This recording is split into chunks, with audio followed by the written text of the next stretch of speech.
কেমন করে? যখন গর্ভবতী মায়েরা 5 মাস গর্ভবতী হয় তখন থেকেই মায়ের স্তনদয়ের মধ্যে দুগ্ধ চলে আসে। জন্ম হওয়ার আগেই কিন্তু আহার্য বস্তু পাঠিয়ে দিয়েছে। তাহলে আমরা এত চিন্তা করি কেন?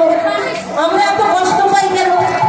ওই যে মায়েরা অন্তঃসত্ত্বা হন না, গর্ভবতী নয়, বিজ্ঞানীরা যদি তাদের স্তনের মধ্যে সিরিজ দিয়ে পরীক্ষা করে দেখে দুগ্ধ আসবে না একসঙ্গে রক্ত আসবে? রক্তই আসবে, দুগ্ধ আসে না।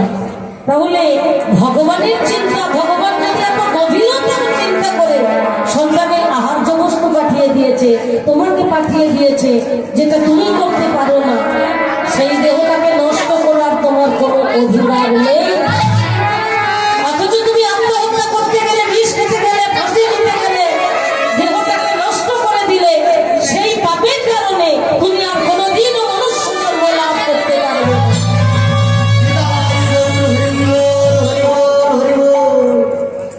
এত পাপ আছে, তবে ছোট ছোট পাপ কর্ম আমরা অনেক করে থাকি। কোন পাপের ফলে কি যে হয় বলতে গেলে তো অনেক কথা।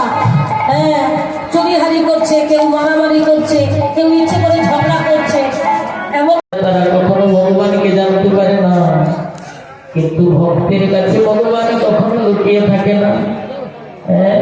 সর্বত্র কৃষ্ণের মূর্তি করে ঝলমল, সেই দেখে যার আঁখি নিরমল। সর্বত্রই ভগবান বিরাজ করছেন, কিন্তু আমার মতে এই অভাগার চক্ষুতে দর্শন হয় না। কে দেখে?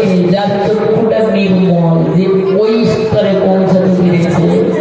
আপনারাও পারবেন, তবে একজনে তো সম্ভব নয়। যদি আমরা এগিয়ে যাওয়ার এইরকম যদি আমাদের বাসনা থাকে, একদিন নয় একদিন আমরাও ভগবত কৃপা পাবই পাবো। তবে একজনে তো সম্ভব নয়, কেউ একজনে পায় না। ভক্ত ধ্রুব, ভক্ত প্রহ্লাদাদি, যারা মহান মহান যারা হয়েছে, যারা ওই স্তরে পৌঁছেছে, যারা একজনে কেউ পায় না। ভক্ত ধ্রুবকেও লক্ষ লক্ষ জন্ম তাকে সাধনা করতে হয়েছিল, যে ভগবান তার হাড়গুলোকে জমা করে জানে। তাহলে একজনে তো ওই স্তরে যেতে পারে না, কোনোদিন পারে না। তবে যাওয়ার যদি তার প্রয়াস থাকে, প্রয়াস মানে তো সাধনা, এগিয়ে যাওয়ার যে পাহাড়ে উঠবার যে চেষ্টা, তার নাম তো সাধনা। যদি আমরা বনসানাতে বা কেদারনাথে, বৃন্দাবনে, আমি সেই কেদারনাথে যাই, বৃন্দাবনে যে কাম্যবনে কেদারনাথ